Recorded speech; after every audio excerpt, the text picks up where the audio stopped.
Lunes 4 de marzo de 2019. Aquí estamos de nuevo en La Brújula por Radio La Luna AM 1140.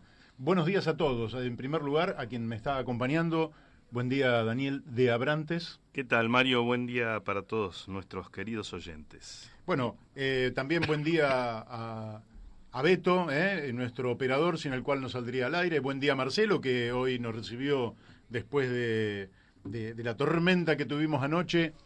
Quien está a cargo de la radio nos ha abierto la puerta para que hoy podamos sacar al aire este programa que no solo va al aire por AM 1140 Radio La Luna, sino también por Radio Fénix de Corrientes 92.1 MHz y también por Radio La Paquita de Uspallata, Mendoza, FM 88.9. Y están por sumarse otras radios que ya anunciaremos en su debido momento, que también están a la expectativa si este programa que se inició el 1 de octubre de 2018 va a tener continuidad. Desde ya es nuestra intención que tenga continuidad, así que espero que en no mucho tiempo se sumen otros. Y hoy vamos a tener un programa bastante, espero yo que entretenido, espero que quienes nos siguen, que saben que siempre estamos cargados de información, de conceptos, de cosas que son poco usuales, por lo menos en la radio, hoy la pasen entretenido. Vamos a tener a Carlos Godoy, que nos va a estar hablando desde Paraná, Entre Ríos. Nos va a estar dando algunos conceptos que me parece que son sumamente interesantes. Vamos a estar también vamos a estar anunciando una actividad que se va a hacer en el Club Vélez Sarsfield, los que son de Vélez, y hay un programa de Vélez Sarsfield en esta radio, de manera que presten atención porque les vamos a estar anunciando una actividad referida al Día de la Mujer, pero muy, muy importante en el Club Vélez Sarsfield. Vamos a estar hablando con Ricardo Lasca, por la perversidad de los peajes en la Argentina, el atropello, la estafa que significan los peajes en la Argentina. Vamos a estar hablando de nuevo porque, como ustedes saben, todo sigue aumentando, la inflación no se detiene. Y también vamos a estar hablando con quien la semana pasada se proclamó con todo su equipo como precandidata a intendente de Morón, la diputada y ex concejal de Morón, Marina Cassese. Con ella vamos a estar hablando al final del programa.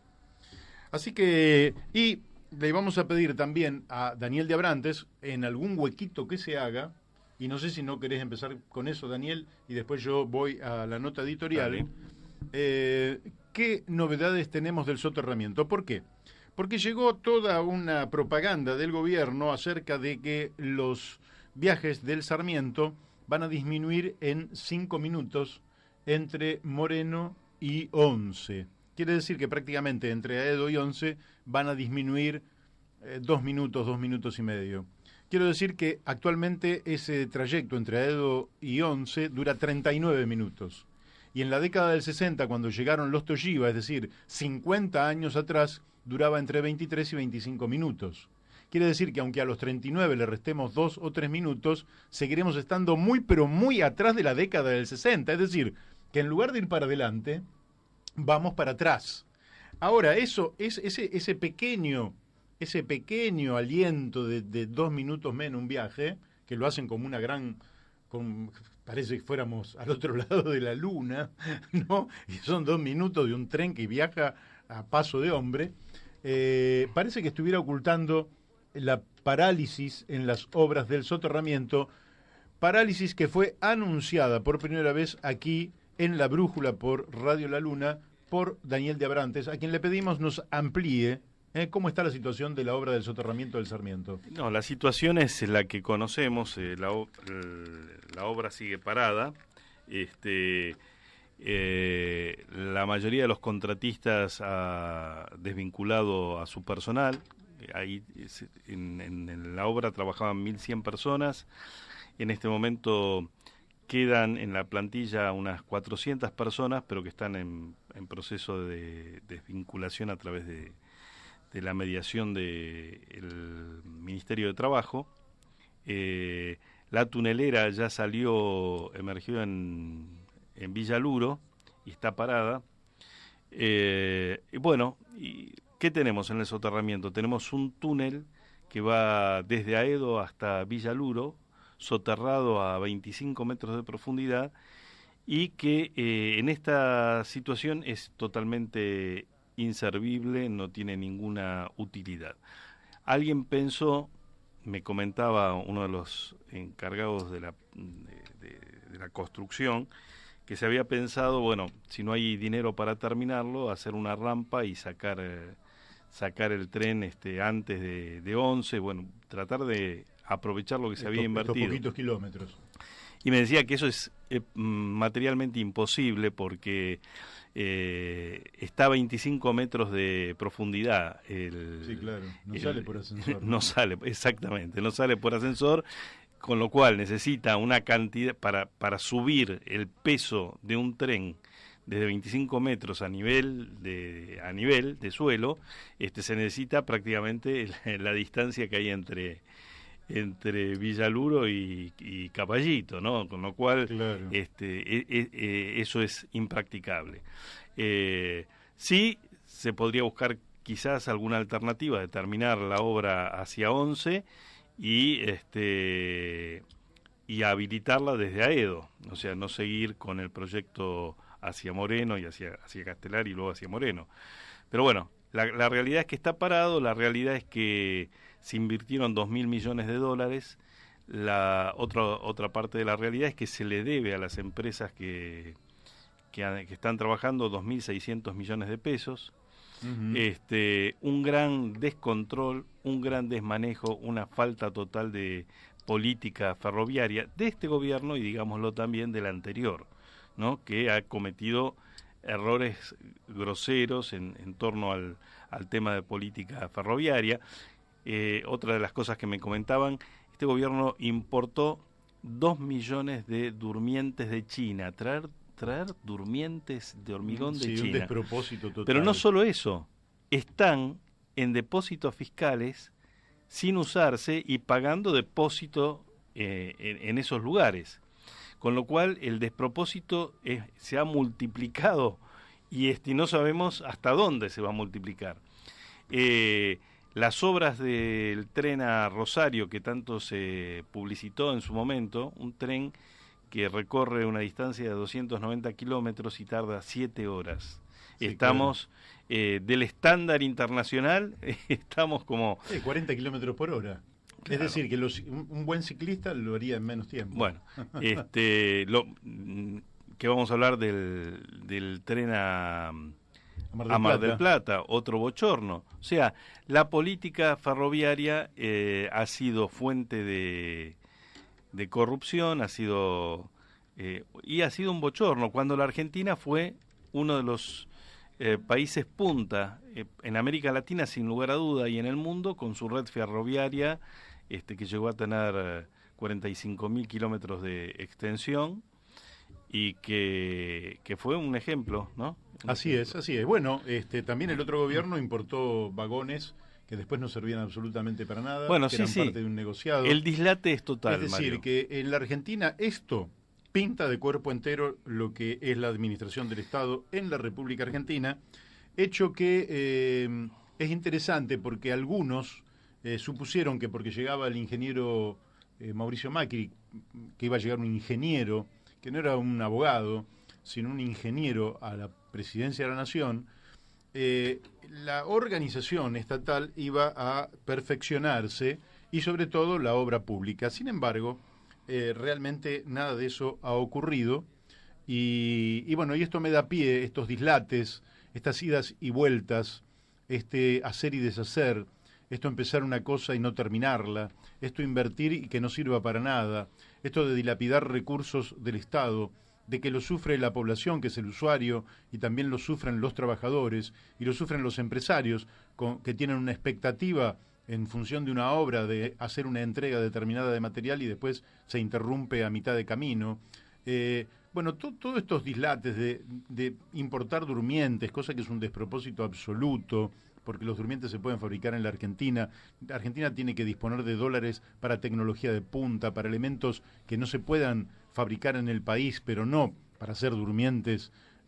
Es una cosa que no tiene el más mínimo gollete. Es decir, estamos en presencia... Te aclaro que hay 7 empresas que producen durmientes en Argentina. Claro, pero es una locura porque, Daniel, efectivamente, el peso de un durmiente te lleva a pensar que el flete tiene un costo descomunal. Y si vos me decís, nos informás a la audiencia de La Brújula, que encima están en un depósito fiscal por el cual o bien están inutilizando ese espacio o bien están pagando por el depósito, es realmente todo tan disparatado que creo que si alguien lo relatara en el marco de una novela, dirían, este hombre dice cosas que no pueden ser.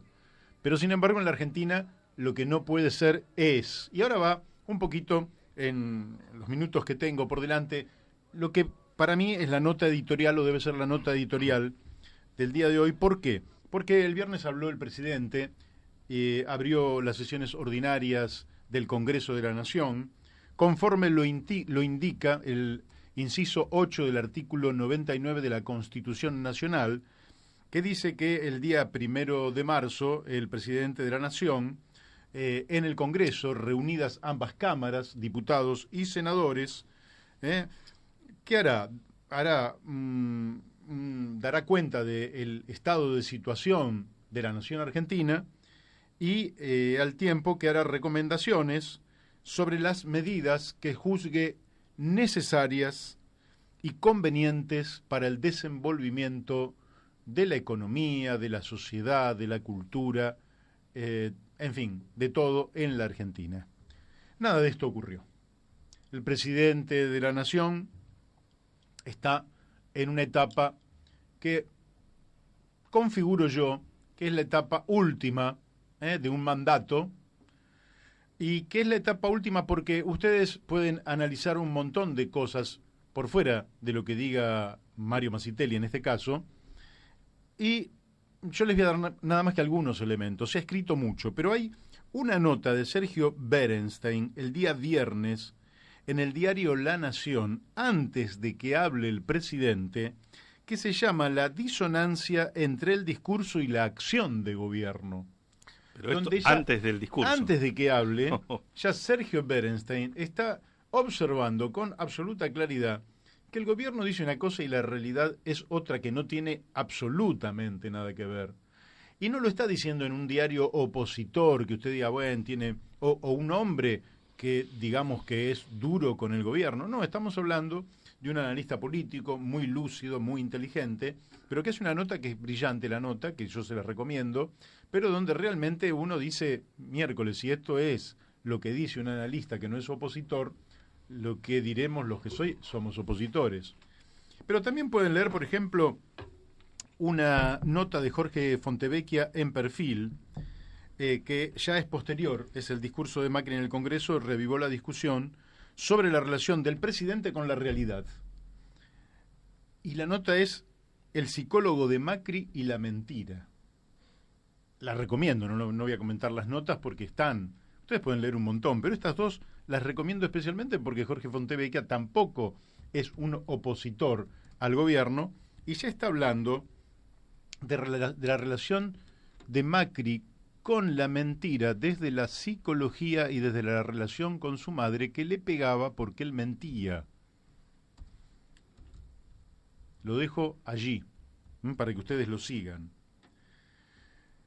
¿Qué fue lo que hizo Macri el día viernes? Bueno, no cumplió, evidentemente, con lo que manda la Constitución, que es hacer un análisis del estado de situación de la República y luego proponer al Congreso lo que entiende son los temas sobresalientes, como les decía, en la economía, en la infraestructura, en la cultura, en la educación, en la salud, en las relaciones internacionales. No.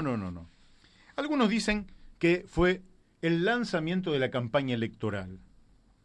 Mi pregunta es, si fue el lanzamiento de la campaña electoral, ¿es la campaña electoral de Cambiemos o es la campaña electoral del PRO en Cambiemos? ¿En qué continente se lanzó esta campaña? Conforme lo que vi yo, el PRO tiene un acercamiento con la coalición cívica, por eso el saludo efusivo entre Macri y Carrió, que se dieron un beso para que todo el mundo que estaba mirando esa cadena nacional pudiera ver la simpatía que los une a Macri y Carrió. Pero se observa una mayor distancia con la Unión Cívica Radical, cuyo sector progresista insiste en que la Convención Nacional debe hacer una evaluación sobre los 3 años de gestión del gobierno del PRO, ellos no dicen del gobierno de Cambiemos, que después de esta evaluación debe definir si sigue o no en Cambiemos, en caso de seguir en Cambiemos, si va a participar con candidatos propios, y en caso de no seguir en Cambiemos, qué política de alianza se va a dar la Unión Cívica Radical. Bueno, si fue el lanzamiento de la campaña de Macri, cosa que me parece un despropósito, porque no es la función de la Asamblea Legislativa escuchar a un candidato en campaña, debo decir que es una campaña diseñada por Durán Barba, quizás Marcos Peña, que la recibe cocinada a Macri y la acepta pasivamente Carrió, pero no más que eso, es decir, que es un acto de lanzamiento de la campaña muy parcial, muy sectarizado, muy encerrado en sí mismo. En ese lanzamiento de campaña, ¿qué hizo Macri? Lo primero que hizo Macri fue dividir más a los argentinos, con lo cual también incumplió una promesa de campaña que era unir a los argentinos. ¿Qué hizo Macri? Confrontó todo el tiempo con el kirchnerismo, estrategia de Durán Barba, de polarizar con Cristina como fórmula para iluminar nada más que a Macri y a Cristina, y que todo lo que no son ellos dos quede en la oscuridad y no participe. Es decir, una polarización en la cual le pretende preguntar a la sociedad de qué lado estás, como si la sociedad argentina se dividiera nada más que en dos. No, en democracia, estimado presidente de la Nación, las cosas son bien distintas, bien distintas. No se elige, como en la guerra, un enemigo y se pretende que el resto de la sociedad esté de un lado o esté del otro. Usted tendrá sus seguidores, que hoy no creo que alcancen al 30%. Cristina tendrá sus seguidores. Pero seguramente más del 40% de los argentinos no se alinea en ninguno de estos dos polos. Entonces la prepotencia de pretender que solamente hay dos polos en la Argentina es una actitud que empobrece el debate político de nuestro país y además es un rasgo de autoritarismo. Los otros también participan y, como dice Martín Fierro, hasta el pelo más delgado hace su sombra en el suelo. De manera que hasta las fórmulas más pequeñas que se presenten a la contienda electoral merecen todo el respeto, y esta polarización es una polarización realmente muy dañina para la convivencia entre los argentinos. Los argentinos necesitamos convivir y debatir con razonabilidad, con argumentos, y no con prepotencia y con falacias, como la de Durán Barba, que dice que si ganara Cristina empezaría a matar a los opositores, para generar el terror en una zona. Yo creo que no le cree nadie a Durán Barba, pero muestra la catadura moral del personaje, que es nula, no tiene moral. Es un hombre que enseña a construir poder sin moral, al peor estilo de Maquiavelo. Lo que pasa es que ha llegado a un punto en que ni él ni el presidente tienen credibilidad como para imponer estas cuestiones. Así que incumplió la promesa de campaña, divide aún más a los argentinos. ¿Qué más dijo el presidente? Dijo que aumentó, es cierto, la inflación y aumentó la pobreza, etcétera. Pero que la diferencia con el gobierno anterior es que ahora lo sabemos. Este presidente vive en la luna de Valencia. Siempre lo supimos. Cuando el INDEC mentía, cosa que es rigurosamente cierto, nosotros nos informábamos a través de la Universidad Católica, que tiene todo un establishment montado que es un lujo para la Argentina, que se ha montado hace ya mucho más de una década, y que a través de análisis de situación nos han ido indicando cuál era la pobreza en cada momento. De manera que sabemos que la pobreza, al finalizar el gobierno anterior, era del 29%, prácticamente un 30%, que después aumentó un poquito en el 2016, producto de algunos ajustes, al 32, algo así, después bajó otro poquito, porque hubo una reactivación económica, y ahora está aumentando de manera inusitada. Es cierto que el INDEC informa mejor, pero no se vayan a creer que informa 100% bien. No se lo vayan a creer. Hay cosas que también, si no se dibujan, por lo menos se maquillan. Como los niveles de desocupación, que están maquillados porque el nivel de desocupación es mucho más alto del que nos está tirando el INDEC. Sí, te agrego algo, ¿no? En los niveles de pobreza no se miden las deudas en las que van penetrando las familias, fundamentalmente los sectores de clase media. Efectivamente. Con lo cual hay muchos sectores que hoy tienen un nivel de ingreso que termina siendo ficticio, porque a la hora de poder disponer de esos ingresos, disponen de menos de la mitad. El resto se lo chupa la deuda que fueron acumulando o con la tarjeta o con los servicios, etcétera. Está muy bien, porque vamos a un quiebre que va a involucrar no solo al Estado, no solo a las empresas, sino a muchísimas familias, de manera que necesitamos... Y esto puede generar una situación donde que genera un velo estadístico, ¿sí?, sobre la realidad de fondo, porque la realidad de fondo es que la sociedad se está empobreciendo a un ritmo que todavía no se ha medido con total exactitud, ¿no?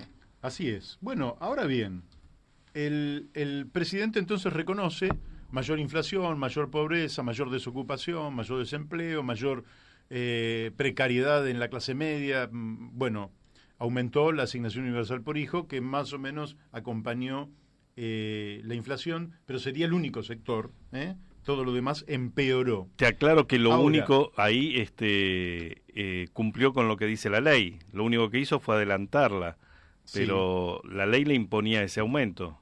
No es que fue un hecho de gobierno, bueno, vamos a mejorar la asignación universal por hijo. Ahora, ves que todo empeora, pero igual aumentás la luz, el gas, el transporte, aumentas todo. Aumenta los combustibles, aumentan los peajes, aumentas todo. Entonces, vos este plan lo podés ver de dos maneras. O bien que es un plan que sale así porque es lo que buscaban, transferir recursos de los sectores pobres y de la clase media y de las pymes, de los comercios, de los profesionales, de los pequeños productores agropecuarios, a los grupos más concentrados, y entonces el plan es diabólico, o le está saliendo todo mal, entonces son unos incompetentes. Pero en los dos casos, el presidente muestra el incumplimiento de sus promesas de campaña, donde se había comprometido a reactivar la economía y bajar la pobreza. Ahora bien, algunos dicen, para mí es incompetencia, no es diabólico, es incompetente. Es un tipo totalmente incompetente. ¿Por qué? Porque algunos te dicen, no, lo que pasa es que Macri representa los mercados.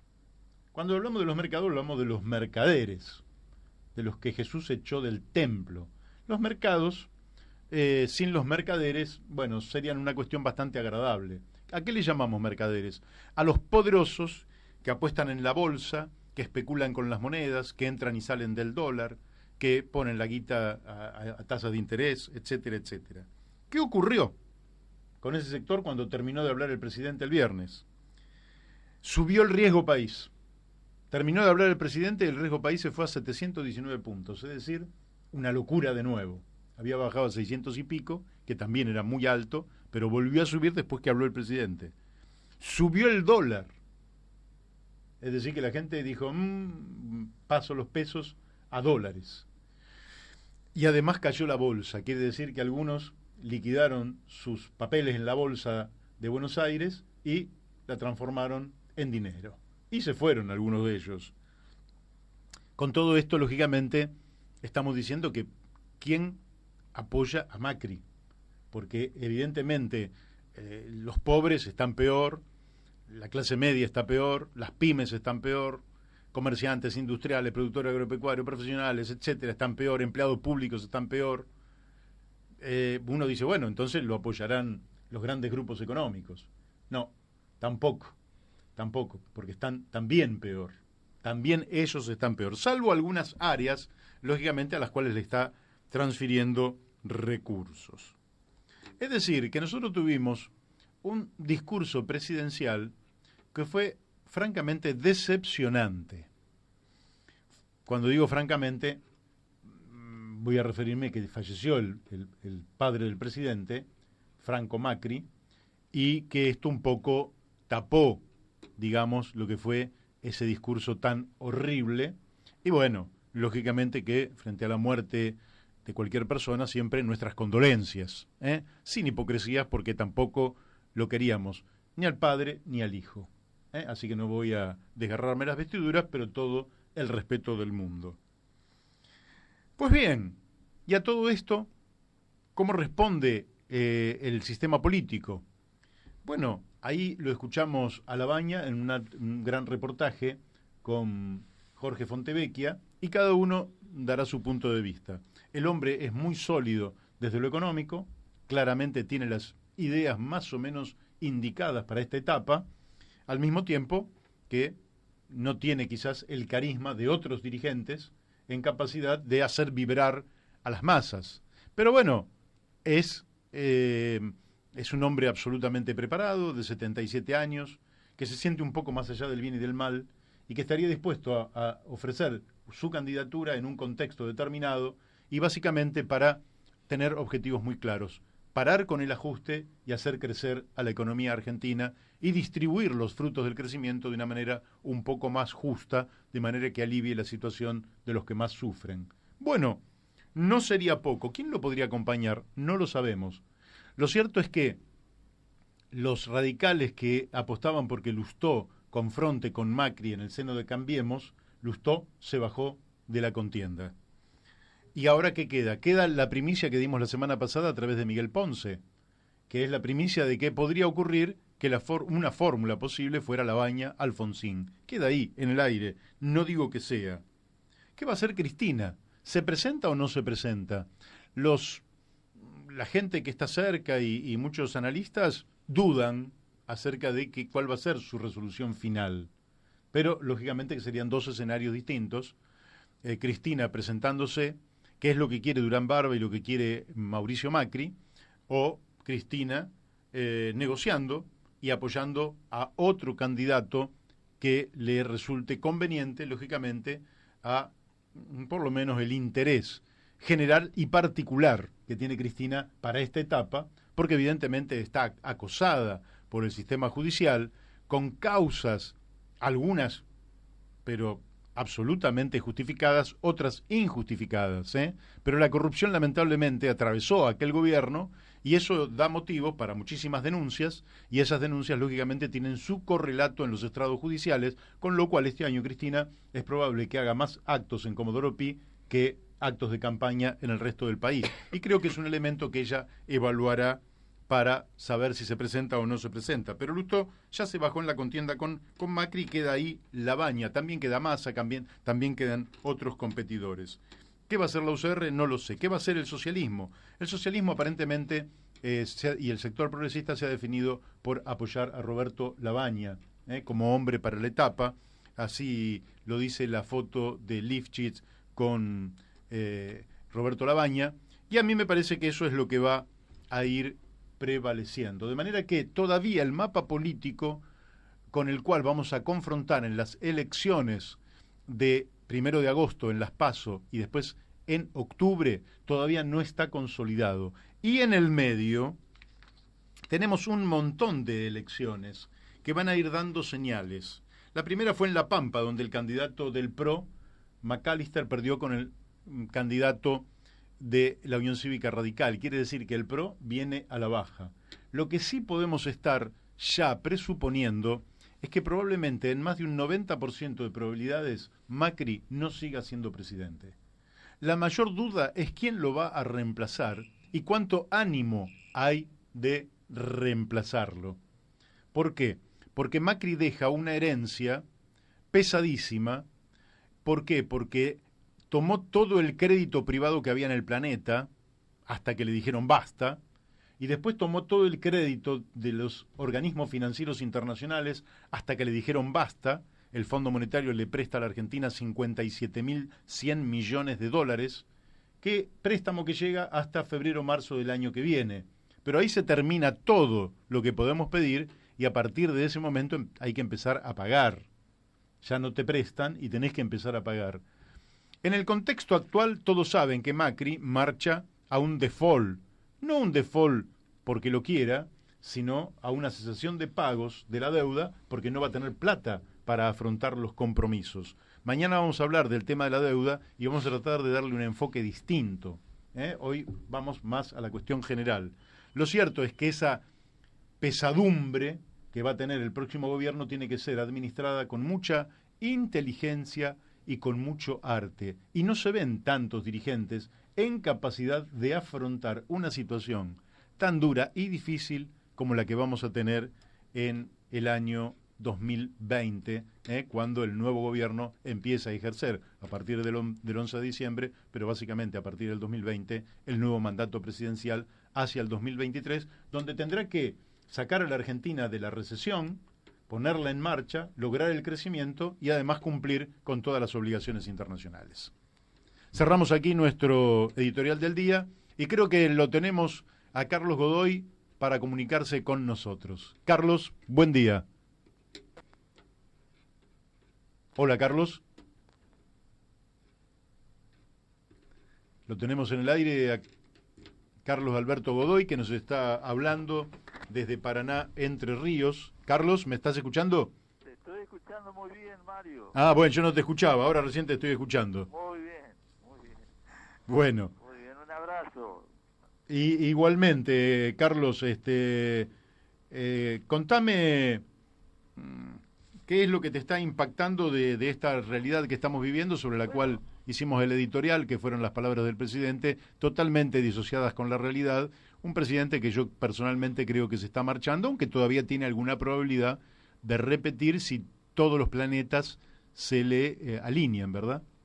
Sí, esa impresión daría, ¿no es cierto? Principalmente esa impresión daría. Yo me anoté algunas cosas que quisiera antes de encarar, digamos, los temas nacionales. Me anoté sobre Venezuela, que en el programa anterior, o en los programas anteriores de la semana pasada, vos lo tomaste bastante a Venezuela. Así es, el lunes pasado.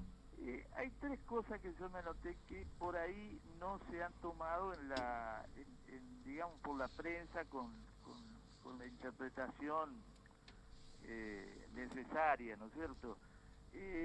Una ya tiene varias semanas, que pasó bastante desapercibida la reunión del Consejo de Seguridad de las Naciones Unidas. Ahí hubo una votación, eso fue en las primeras semanas de enero. Uh-huh. La votación la pierde Estados Unidos. Estados Unidos pretendía el apoyo del Consejo de Seguridad para legalizar por las Naciones Unidas, en cierta medida, legalizar, ¿no es cierto?, entre comillas, digamos, legalizar una intervención militar. Efectivamente. Eso fue un primer fracaso de Estados Unidos. El segundo fracaso, no consigue en el reducto suyo de sus aliados políticos de América Latina, el Grupo de Lima, con Macri y Bolsonaro fundamentalmente a la cabeza, no consigue tampoco una votación favorable, una resolución favorable a la intervención militar. Así es. Eso también es muy destacable. Y finalmente el 23 de febrero, que se difundía como el día D, Uh-huh. el día donde esperaban una masiva movilización de la oposición a el gobierno de Maduro, o el apoyo a Guaidó sería al hombre que en alguna medida, en acuerdo con los Estados Unidos, es nombrado por el Parlamento de Venezuela. Eso no se produce. Es decir, hubo manifestaciones, hubo escaramuzas, hubo violencia, hubo una serie de acciones en la frontera, en las ciudades de la frontera por donde debía entrar la ayuda humanitaria, que todos teníamos desde otros lugares de Latinoamérica el miedo de que eso se transformara en el caballo de Troya de una intervención militar, ¿no es cierto? Así es, sí, sí. Eso estábamos esperando, tampoco se dio eso. Uh-huh. Yo que tengo unos años, ¿no es cierto?, y por ahí puedo tener una visión propia, no por lectura, sino por mi propia memoria de los hechos que vivimos. Espera un poquito, que se bajó el volumen de tu voz. A ver si la retomamos. Me pego más ahí, a ver si... Ahí volviste. Yo recuerdo, dejando de lado la intervención en Panamá, que tiene sus características propias, ¿no es cierto? Sí. Por el asunto Noriega. Uh-huh. La última intervención militar que pudo hacer Estados Unidos con las manos libres, sin apoyo formal de ningún organismo, ni de la OEA, ni de la Naciones Unidas, fue en el año 65. Es decir, hace 35, 55 años en Santo Domingo, en abril del año 65. Yo la recuerdo por razones mías particulares, en forma muy especial a esa intervención. Uh-huh. Nunca más el imperio pudo poner el pie militar en el territorio de la América Latina, aún en esta situación donde hay una serie de gobiernos que se pueden calificar de derecha y de gran relación, de amistad con los Estados Unidos. Así es. Eso quería decir sobre Venezuela principalmente, porque me parece importante no extendernos, ¿no es cierto?, sobre esto, pero estar atento a la realidad de Venezuela. No quiero decir de que no van a seguir intentando intervenir. Por supuesto, ¿no es cierto?, el bloqueo económico, todo el bloqueo financiero, la expropiación de los fondos de PDVSA, de la empresa dentro del territorio norteamericano que tiene PDVSA, no me acuerdo, Circo creo que se llama. Bueno, eso lo seguirán haciendo, ¿no es cierto?, pero no es tan sencillo ya intervenir para el imperio en el territorio de la América Latina. ¿Me permitís que me das pie para una pequeña postilla? Se dice, esa parte de alguna información, que cuando se reúne el Grupo de Lima, en el cual efectivamente ni Argentina, ni Brasil, ni muchos otros aceptaban la intervención militar en Venezuela, pero aparentemente son las Fuerzas Armadas de Brasil que dijeron que bajo ningún punto de vista iban a participar en una aventura de ese tipo contra un país vecino. Eso hay que entenderlo también, el rol de las Fuerzas Armadas, la tradición no intervencionista de las Fuerzas Armadas brasileras y su autonomía frente al imperio, eso también hay que entenderlo. Claro. Bueno, pero parece que Mike Pence, el vicepresidente de los Estados Unidos, que se fotografió con Guaidó, con la bandera de Venezuela y de Estados Unidos como fondo, con lo cual le permitió a Maduro decir, bueno, ahí lo tienen, es un títere de los Estados Unidos. Parece que en esa reunión que tuvieron, Mike Pence, vicepresidente de los Estados Unidos, insisto, reprochó a Guaidó que no ocurría lo que él había pronosticado y había dado como información, que es que se iban a romper las Fuerzas Armadas de Venezuela, que se mantuvieron unidas monolíticamente, y que un sector mayoritario iba a reconocerlo a él como presidente. Al no darse esto, parece que Mike Pence le reprocha duramente, ahí entra en conflicto, pero al mismo tiempo se dice que Mike Pence tiene un conflicto con Donald Trump, que no estaba en esta línea de acción, aunque dejaba hacer a su vicepresidente, y que todo esto puede terminar en un cisma entre el presidente y el vicepresidente de los Estados Unidos, y algunos no descartan, porque ha habido señales de Washington, que en algún momento, quizás un poco más adelante, dentro de unos meses, Donald Trump desista definitivamente de una intervención militar y se siente a negociar directamente con Nicolás Maduro. Como lo hizo con, ahora no recuerdo y no podría pronunciarlo, el nombre de quien conduce los destinos de Corea del Norte, Claro, claro. y podría sentarse directamente, o como lo hizo en Buenos Aires, con Xi Jinping, frente al Claro, conflicto que conocido. tenían. Quiere decir que Donald Trump podría tener un papel distinto a alguno de los halcones que lo acompañan como parte de la derecha vinculada al aparato industrial militar de los Estados Unidos y toda la derecha republicana del Tea Party, que es el ala más reaccionaria del Partido Republicano de los Estados Unidos. Así es. Yo agregaría otro elemento que también nosotros tenemos que tratar de poner en la información. A la vez que la situación de Venezuela, hay una situación muy particular de protesta popular por la crisis, que no es una crisis cualquiera, No. en Haití. Hay una situación de movimiento popular muy profunda con un gobierno que sí está apoyado por Estados Unidos. Ahí hay una crisis económica, social, muy profunda, con hambruna muy profunda. Y eso no aparece en la prensa, por supuesto no aparece en la televisión nuestra ni en los medios internacionales. Yo quería a la vez tocar otro asunto que no es solamente el de la economía y la política general, por ahí es un poco una cuestión histórica, ya que se dio la muerte de el padre de Macri. Ajá. Estos italianos que vinieron después de la guerra, Uh-huh. Agostino Roca, el más notable de esos italianos que vinieron después de la guerra inmediatamente. El padre de Franco Macri, que también vino en los mismos tiempos. Es otra inmigración que la inmigración que nosotros conocemos. Sí, de mi Es una abuelo que vino a inmigración, principios del siglo XX. claro, es otra completamente. Eran campesinos que eran expulsados de Italia cuando la unificación de Italia va creando una economía industrial en el norte, ¿no es cierto? Y necesitan destruir la propiedad campesina en el sur fundamentalmente. Uh-huh. De ahí habrán venido tus abuelos o no sé. Sí, de abuelos. Calabria. Los míos vinieron de Calabria. Claro, y mis abuelos italianos, que yo también tengo Uh-huh. abuelos italianos. Mazzidelli, te imaginás. Mazzidelli.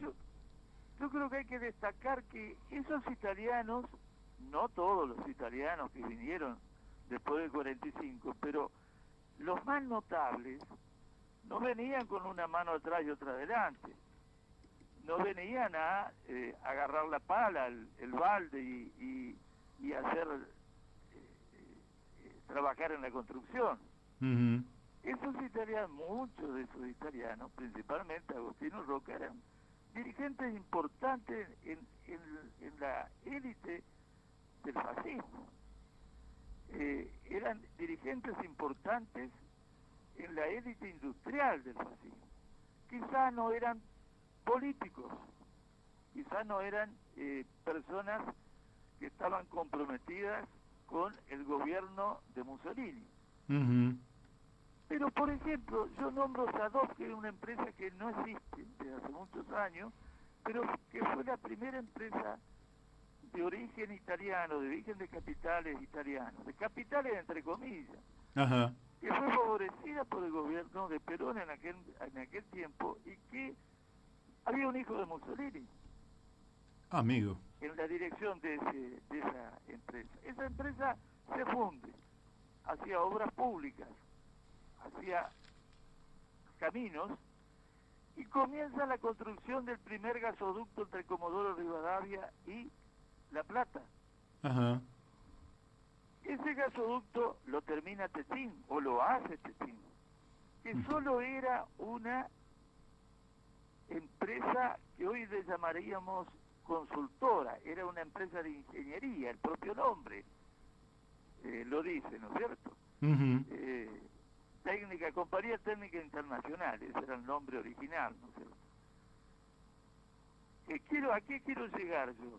Estos personajes que desarrollaron la industria en Argentina, sin duda, lo desarrollaron trayendo una cultura de la burguesía italiana, de sectores de la gran burguesía italiana, ligada al manejo del Estado, a la relación con el Estado, al negocio con los estados, Relación promiscua entre el mundo empresario y el poder político a cargo del Estado. Claro, donde fundamentalmente el Estado juega un papel de amamantar a esa burguesía naciente.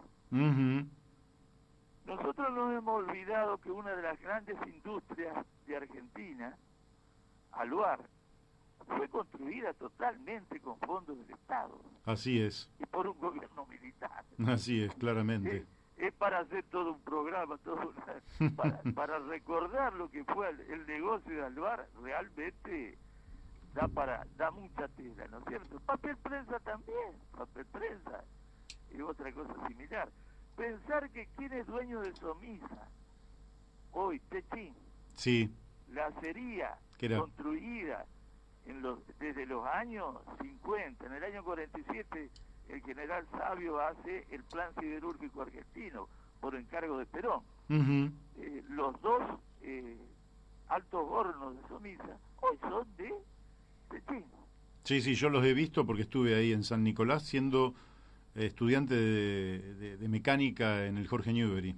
Claro. Y era justamente una empresa estatal que era un orgullo de la Argentina. Por supuesto. A manos privadas, a negocios privados. Es la teta del Estado que vos decís que amamantaba a esta burguesía que vino allá por los 40, 50. Claro, yo hace poco recordé en una reunión de un foro que tenemos acá en Paraná, el Foro de Políticas Públicas, le llamamos, que pretende ser un pequeño parlamento sui generis, ¿no?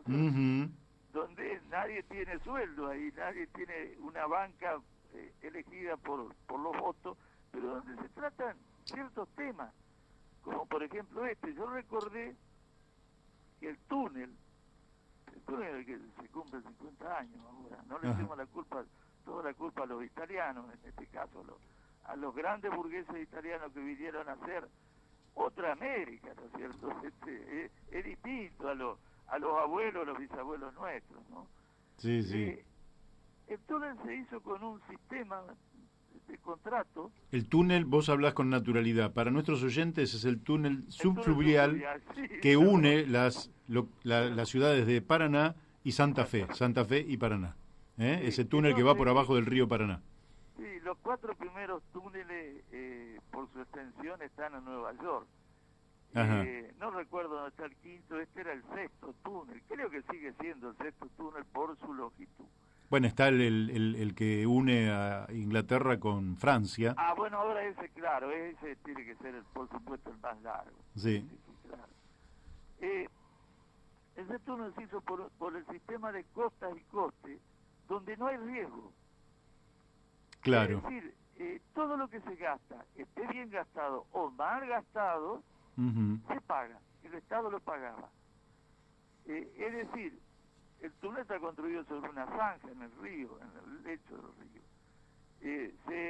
Por ejemplo, por un error de topografía, se dragó, no sé, miles de metros cúbicos de más.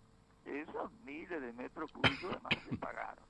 Se pagaron igual. O sea que pero lo notable es, yo lo sé porque, bueno, soy de acá y si bien era muy jovencito en esa época, bueno, todas esas cosas uno se interesaba y las conocía.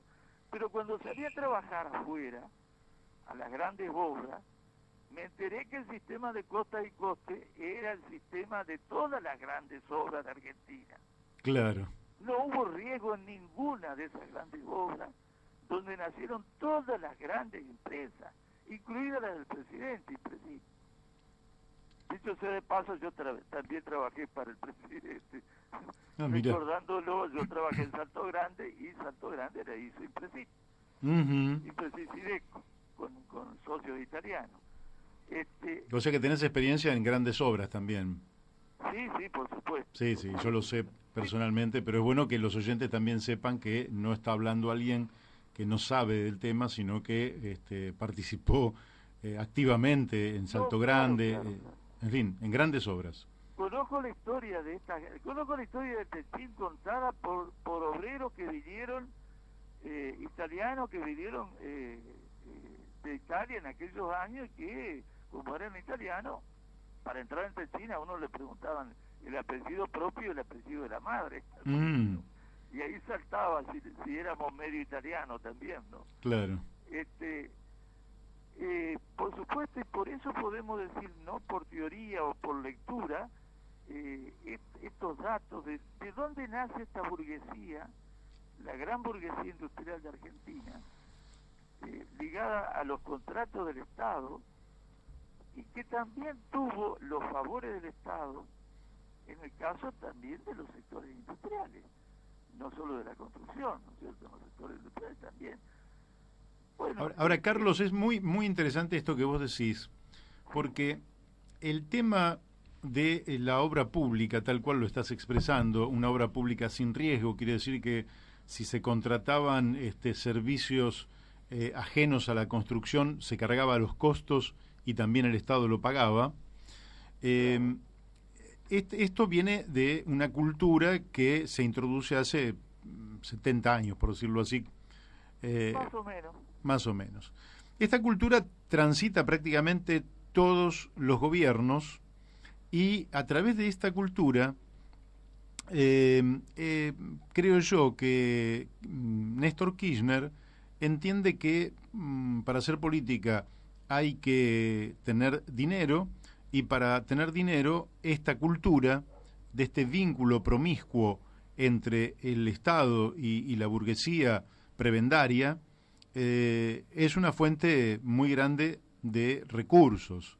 Al mismo tiempo, esto funcionó antes del kirchnerismo y después del kirchnerismo. Yo creo que sigue. Sigue. Claro. Sí, claro. Por eso en la lucha contra la corrupción que algunos medios levantan permanentemente, con ser cierta, es un acto de hipocresía. Probablemente es más prolija ahora. Son otros los actores. Más o menos más prolija, porque yo te voy a decir que está en la Corte Suprema de Justicia la declaración de inconstitucionalidad de un decreto del presidente por el cual modificaba una ley, que es la ley de blanqueo de capitales, donde le permitía dinero espurio obtenido por sus familiares, blanquearlo a través de una ley que en principio no era permitida para los funcionarios públicos ni para los familiares de los funcionarios públicos.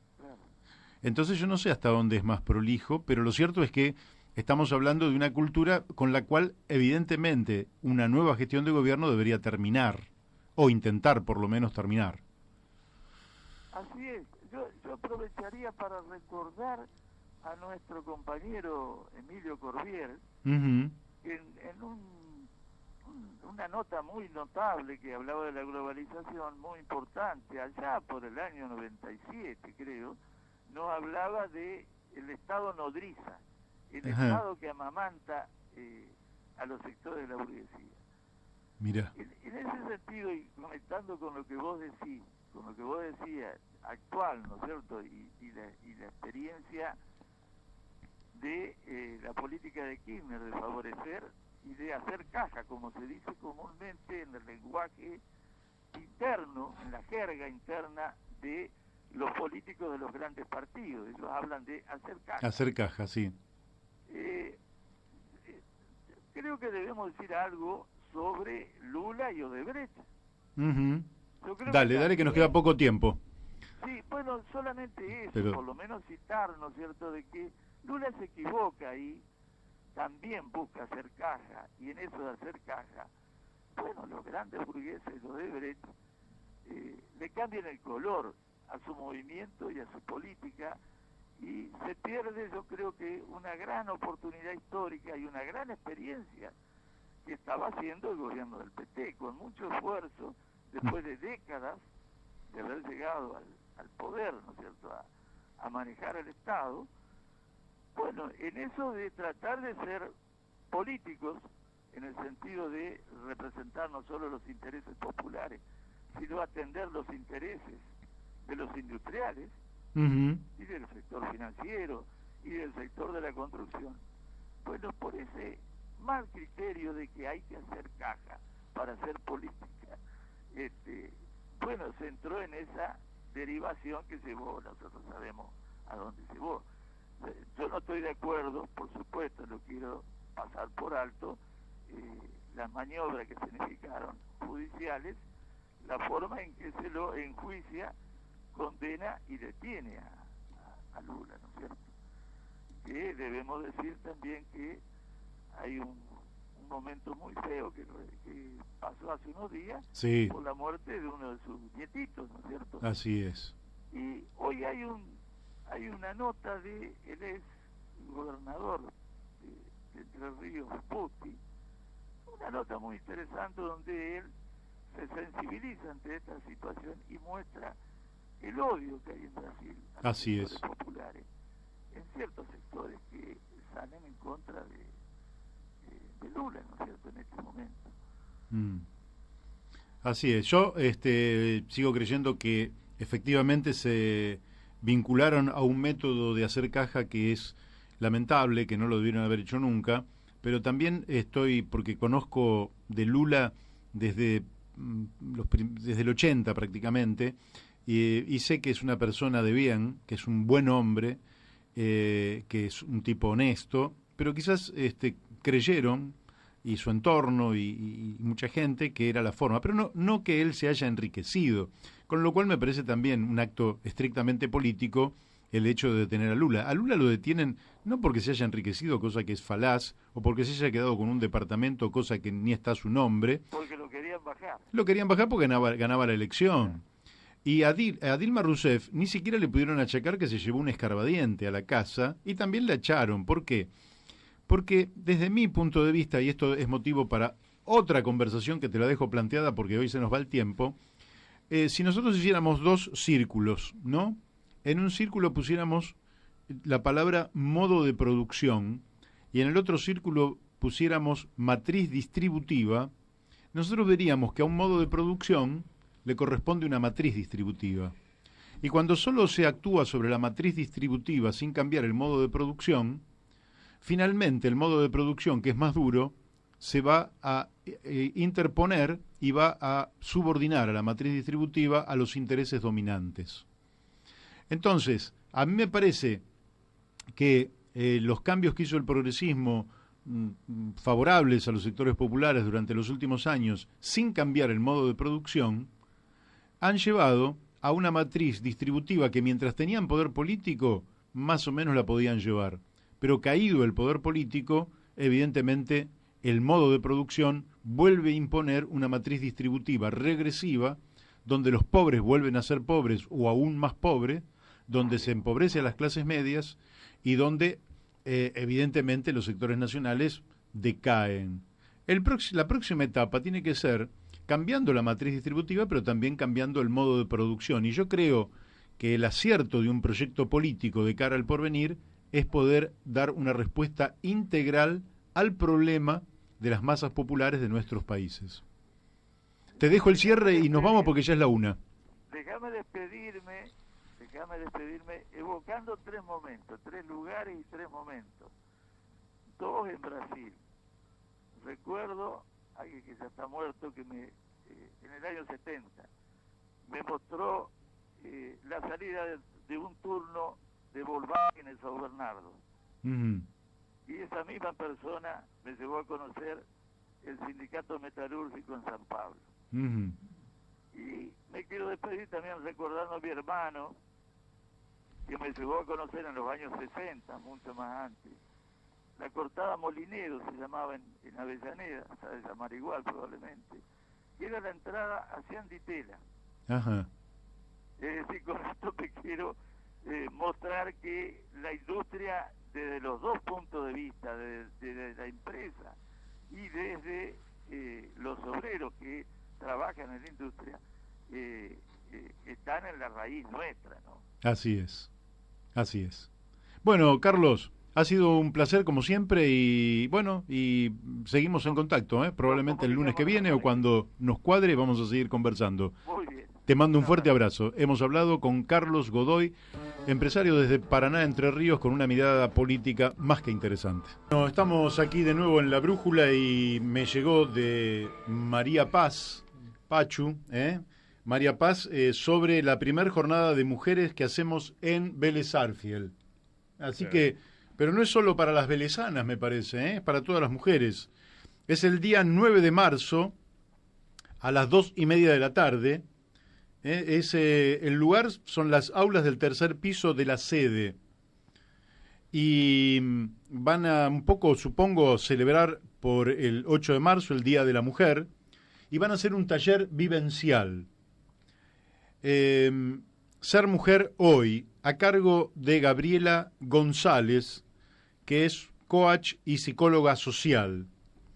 Quiere decir que todas las mujeres, velezanas o no, que quieran participar de este taller el día 9 de marzo a las 2:30 de la tarde en Vélez, en el tercer piso de la sede, pueden llamar al teléfono, anoten, 11 57 30 96 62.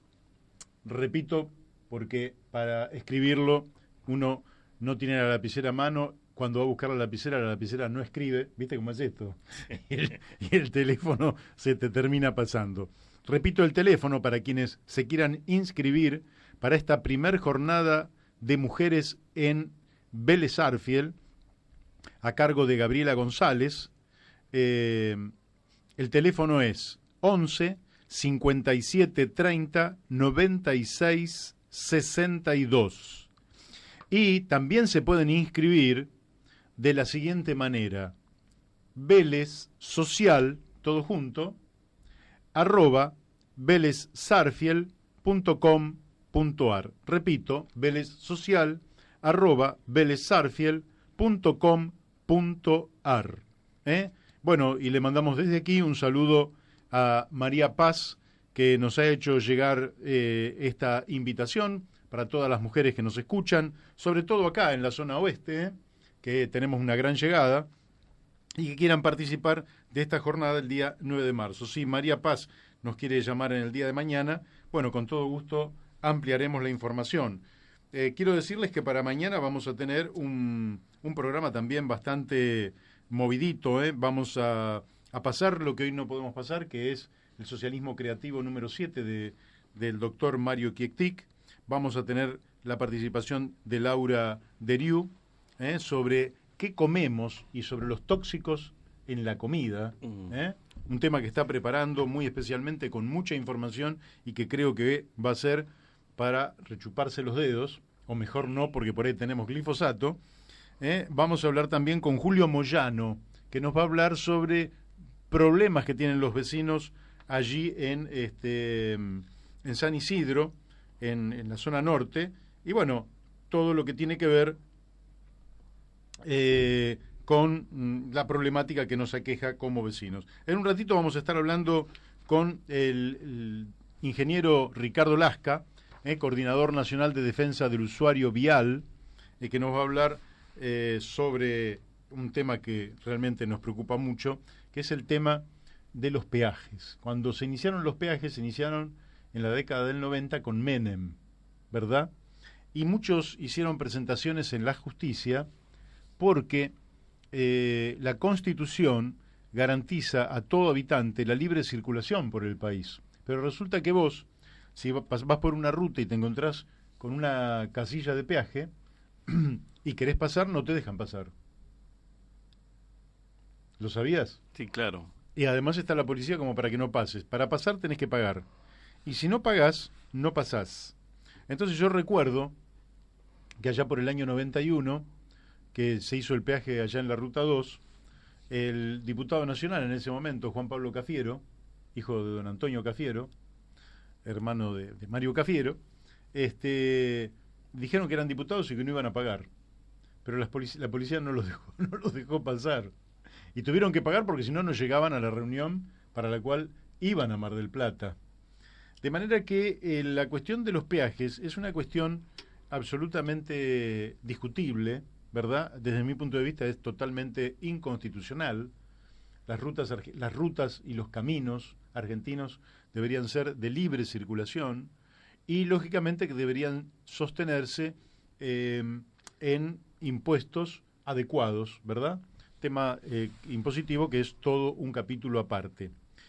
Pero por otro lado, allá por la década del 90, el doctor Laura, que es un doctor con el cual, que hizo una presentación bastante interesante, donde básicamente inversores hacían 10.000 kilómetros de autovías en la Argentina. 10.000 kilómetros, una fortuna. ¿Quién ponía la plata? Los inversores. Amigo, ponían la plata y la regalaban. No, flaco, ¿qué van a regalar? Querían, lógicamente, recuperar la inversión con una tasa de ganancia, cosa que es totalmente razonable.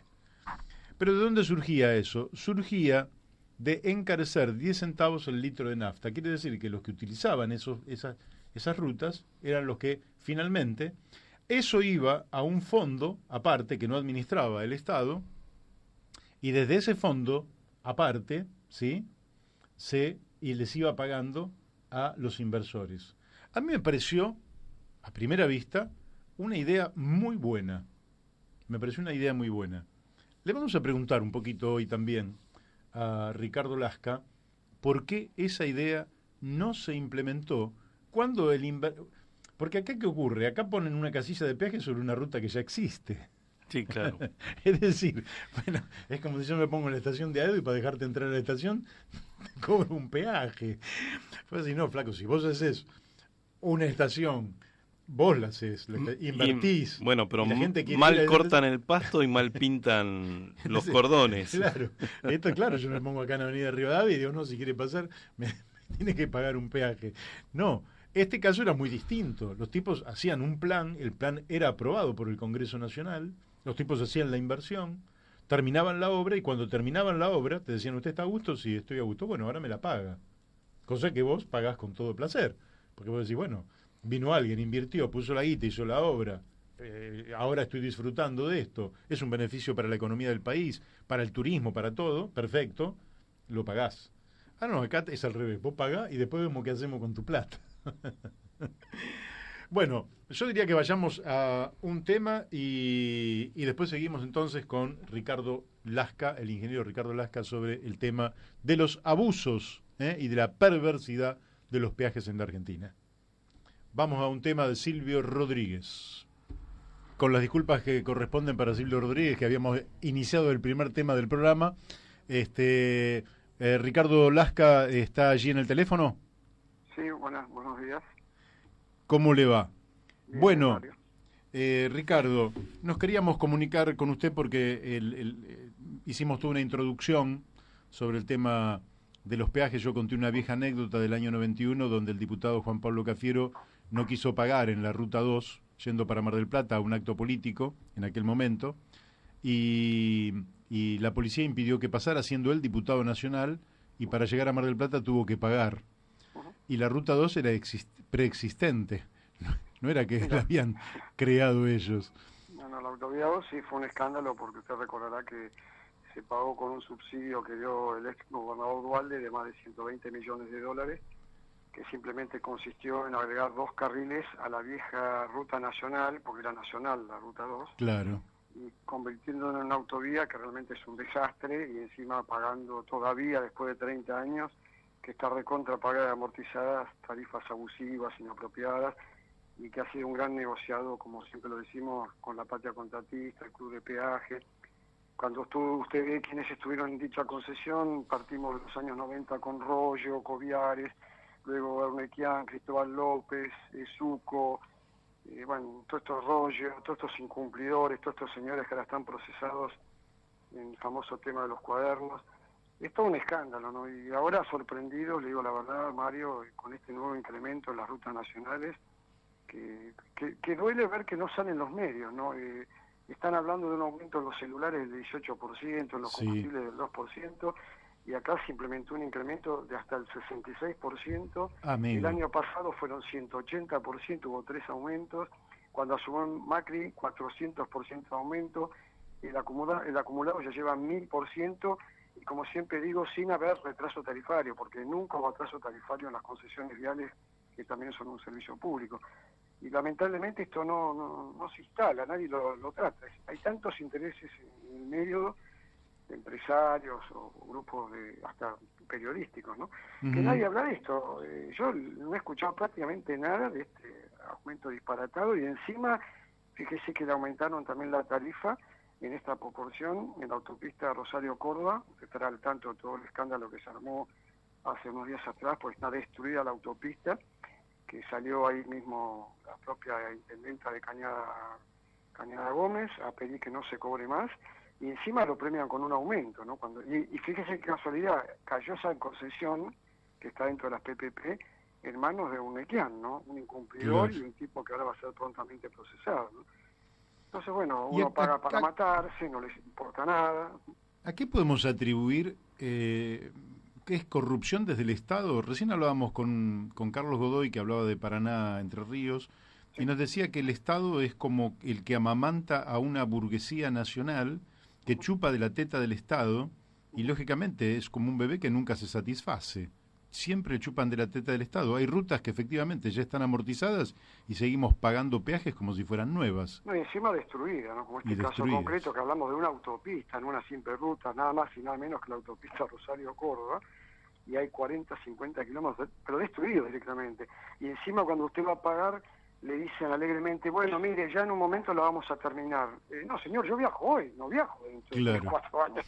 El peaje no es un pago a cuenta. Terminen la obra, después pago. Pues yo por ahí no viajo más por ahí, y estoy pagando por un servicio que es un y reitero, lo más grave, que juegan con la vida de quienes transitamos por la red vial, porque eso también es grave.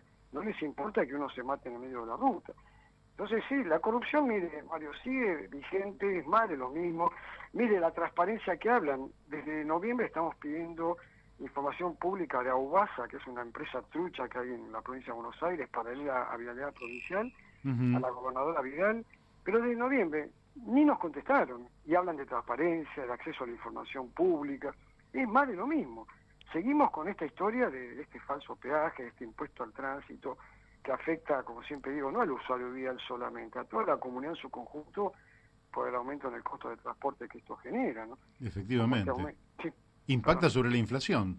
No cabe duda. Por eso hablan de mejorar la competitividad, de bajar la inflación, de que la logística mejore, de bajar los costos de transporte, y son ellos los que la generan, que es peor, reitero, que el aumento del combustible.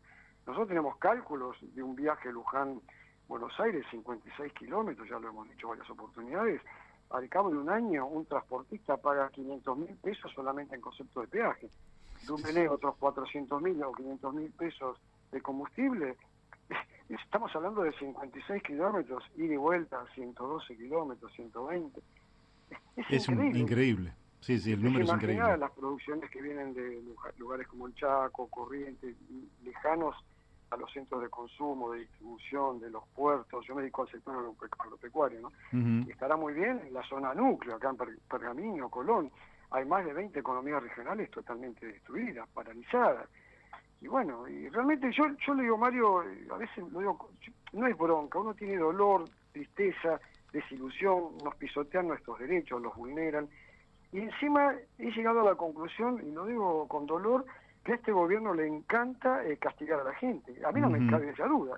Es un sistema perverso, es disfrutar de cómo castigar, en este caso, a los usuarios viales, a toda la gente con los aumentos que hay generalizados. No queda otro concepto que manifestar. Disfrutan con esto.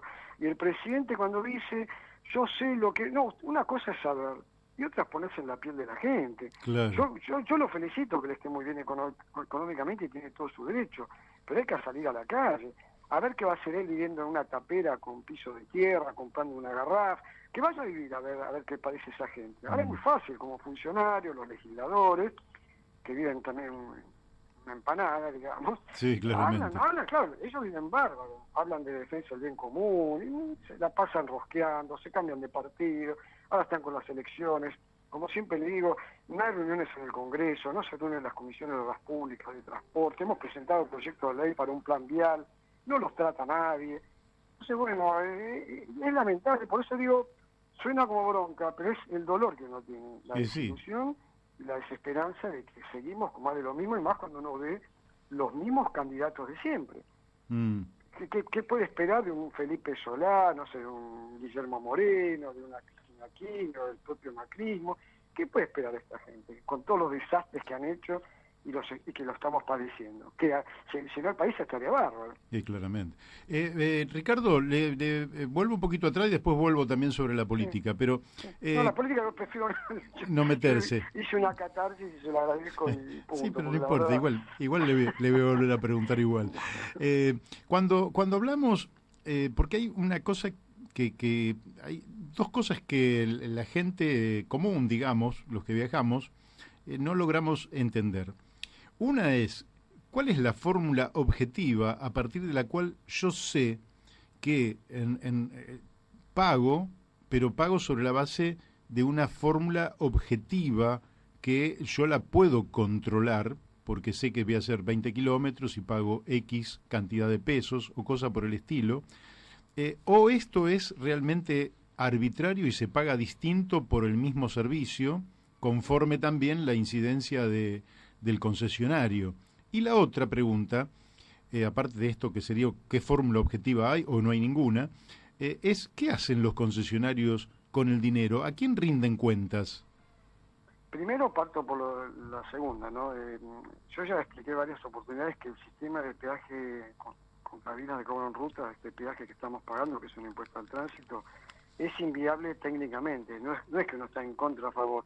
En corredores viales de bajo caudal de tránsito, lo que se recauda, aunque parezca mentira, se gasta en el costo fenomenal operativo que tienen las estaciones de peaje.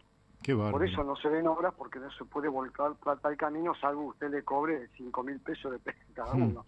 Eso para el sentido común, ¿no? Para que vean que es inviable. Ahora yo siempre digo, una persona va a decir, ¿qué está diciendo este señor Lascas? En la autopista Rosario-Córdoba pasan 15.000 autos por día. Es poco.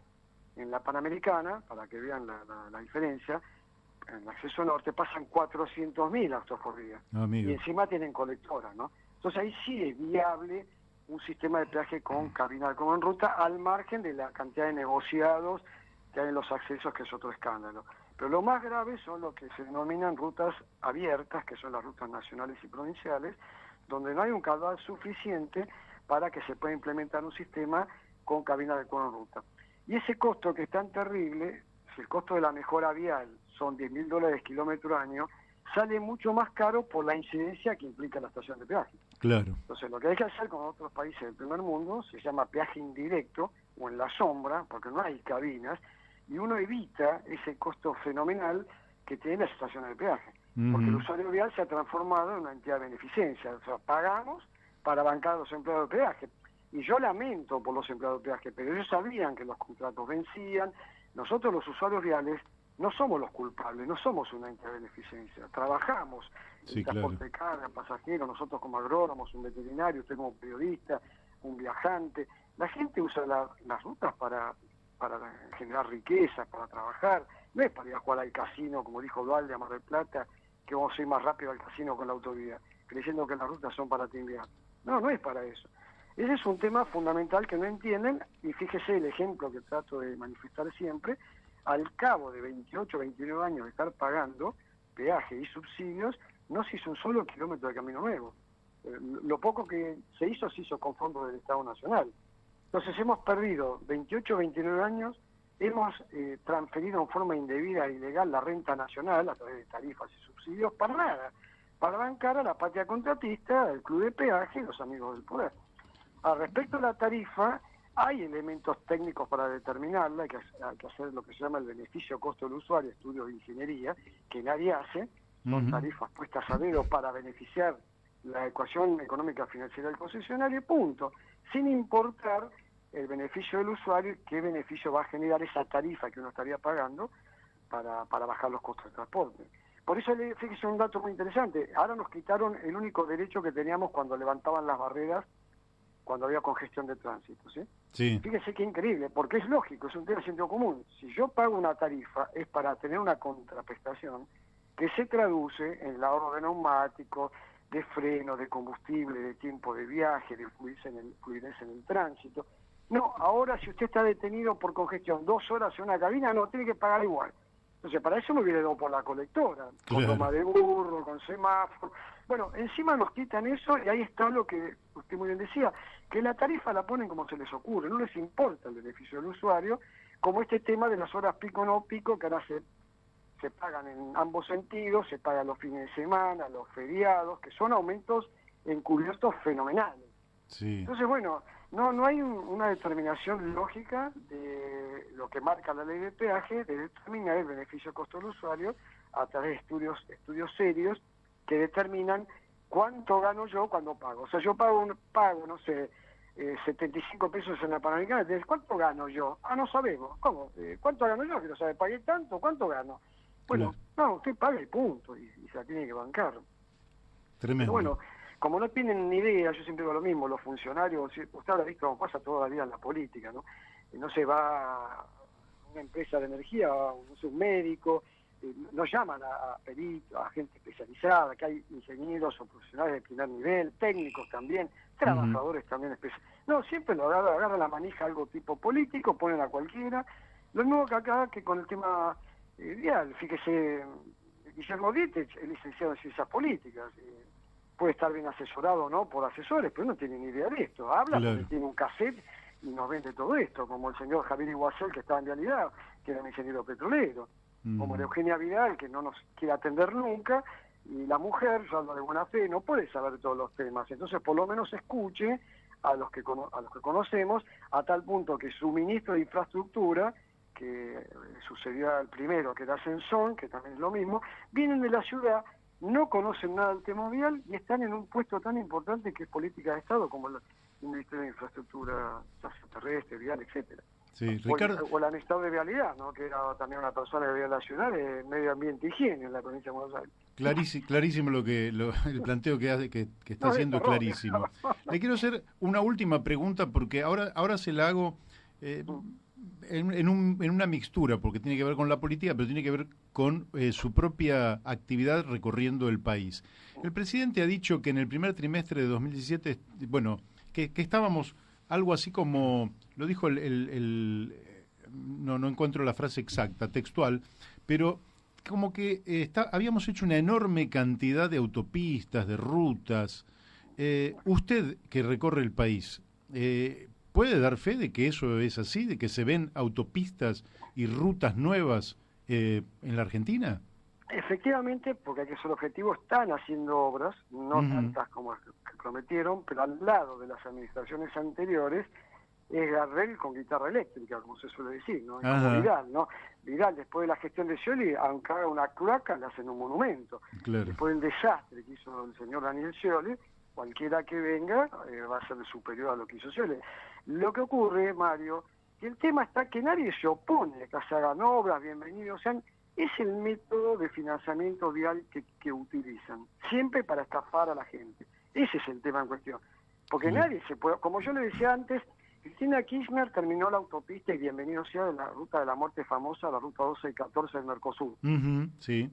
¿Y cómo vamos a estar en contra? Lo que nosotros criticamos duramente, que esa plata la puso el Estado Nacional y estamos pagando peaje desde el año 1990, o sea, 28 años, y en 4 estaciones de peaje. O sea, el concesionario no hizo nada. Eso es lo que uno le duele y critica. Ahora, ¿cómo nos vamos a oponer que se haya hecho esa autovía o esa autopista? ¿Cómo nos vamos a oponer que Cristina Kirchner haya terminado la autopista Rosario-Córdoba? ¿O cómo nos vamos a oponer que ahora el ministro de Dietz esté haciendo obras a cuentagotas en algunos casos con fondos del Estado? Pero no, el tema es cómo se financia, como esto de las PPP, que es una estafa, fracasado en Inglaterra, en España, continúan con el peaje. Eso es lo que uno critica. Como este verso que nos hicieron, usted ha visto que hablaban de un montón de autopistas y ahora no, ahora son menos autopistas y rutas seguras, que son esas rutas que mejoran y le agregan en un lugar un tercer carril para un sobrepaso en algún lugar complicado del corredor. Ahora no, ahora nos venden eso. Iban a una autopista en la ruta 5 hasta Carlos Casares, no, ahora es solamente 100 kilómetros. Ya empiezan con las excusas. Ahora, insisto, de ninguna manera nos vamos a oponer a que se hagan obras, pero ¿cómo? ¿Con qué método de financiamiento vial? ¿Que eligen el peor para favorecer a las empresas concesionarias y castigar a la gente? ¿O van a elegir el mejor para que transitemos como corresponde, bajando los costos de transporte, teniendo un servicio. Y aparte, Mario, nuevamente lo decimos, estamos pagando hoy en día 90.000 millones de pesos anuales de impuestos a los combustibles, Sí. que el Estado se los roba. Con eso se puede hacer una red vial espectacular, libre de peaje. Así es, así es. Y lo último de lo último, ¿por qué piensa que el Congreso tiene tan poca actividad sobre materias tan sensibles como el transporte, que es absoluta, junto a la energía y las comunicaciones, el transporte es la plataforma sobre la que se asienta la economía de cualquier país? ¿Por qué tan poca participación del Congreso? Se fijan en cómo vivir ellos bien, cómo viven, como duques, con jubilaciones, eso por un lado. Y por el otro, como son todos cómplices en este tema particular que estamos hablando, porque cualquier gobierno de la década del 90 empezó Menem, lo siguió Dualde, lo siguió la Alianza, lo siguió Kirchner, que dijo se terminaba el peaje de Menem, lo siguió el macrismo, lo copiaron en Santa Fe, lo que ha dicho Reutemann mal, lo copió el socialismo, lo copió, y bueno, después vino Rucaf en la provincia de Buenos Aires, Dualde, bueno, Felipe Solá, María Eugenia Vidal, que criticaba a Scioli, hace lo mismo que Scioli. Entonces no pueden abrir la boca. El único que puede abrir la boca en esto, aunque parezca mentira, son los grupos de izquierda, porque no ha sido gobierno, digamos. Son los que realmente pueden hablar, porque los otros no pueden hablar. Ninguno puede hablar, porque todos fueron cómplices y aún lo son de todo este tema, porque a pesar de que dicen que hay oposición, este tema nadie lo quiere instalar. Porque yo hasta lo haría para decirle, bueno, le voy a pegar a Macri, y me agarro de esto. Claro. ¿Cómo se van a agarrar si hicieron lo mismo? Y se callan la boca. Como pasa con los medios, usted va a un medio y dice, no me toques a este, va al otro medio. No. La verdad, le digo, nosotros estamos defendiendo el interés general, no me interesa quién sea. Pero claro, ¿cómo usted va a tocar a un auspiciante de un programa o a algún gobierno? Es así esto, lamentablemente. Es lo que nos toca vivir, Mario. Es lo que nos toca vivir. Bueno, Ricardo, vamos a seguir en contacto. Yo le agradezco mucho la comunicación. Antes que me olvide, Mario, sí. Yo se lo había comentado porque tenemos charlas, hay que decirlo, nos conocemos. Sí. Hemos tenido un acercamiento con Carrió, con la cual trabajamos muchísimo con el ARI en este tema de denuncias de corrupción en materia vial. Y casualmente hace un poquito de tiempo recibí un llamado de ella, nos reconfortó porque ella es parte del gobierno, ha salido en los medios diciendo que va a denunciar a Dietrich, lo dijo el otro día que vendía el auto de ella y que quería hablar con Dietrich, qué pasaba con los peajes. Bueno, que no diga qué pasaba, ella sabe lo que está pasando. Así que sería muy bueno un referente de la coalición como Lilita Carrió, que realmente tome coraje, decisión y voluntad política para involucrarse en esto y terminar con estos negociados, ¿no? Bien, perfecto. Bueno, ojalá lo haga porque esto va en beneficio de toda la comunidad que todos de una u otra forma estamos vinculados al transporte, porque incluso el que no se mueve de su casa lo paga porque recibe evidentemente la leche, lo que fuera, a través del transporte y incide en los costos. Así que, bueno, Ricardo, vamos a seguirla en no mucho tiempo, lo vamos a volver a molestar. Sí, seguro, me aumentan todos los días. Yo a veces digo, no me llamen más, así, y aparte, poco de humor, ¿no? Tengo que decir a sus oyentes, feliz peaje nuevo para todos, ¿no? Porque, y aclaro que ahora en marzo, me olvidaba, viene el aumento del autoviado de la Ruta 11, ya Vidal convocó a dos audiencias públicas, totalmente truchas, como siempre, y también la autopista de la Ruta Buenos Aires, ¿no? Más de un 33 o 40% de aumento. Qué bárbaro. Bueno, y ahí están, los que tenemos ingresos fijos muy chiquititos. 2 pesos, ¿no? O como Macri, que compensa a los concesionarios viales, pero no compensa a los jubilados, a las pymes, a los docentes, no, a ellos no los compensa.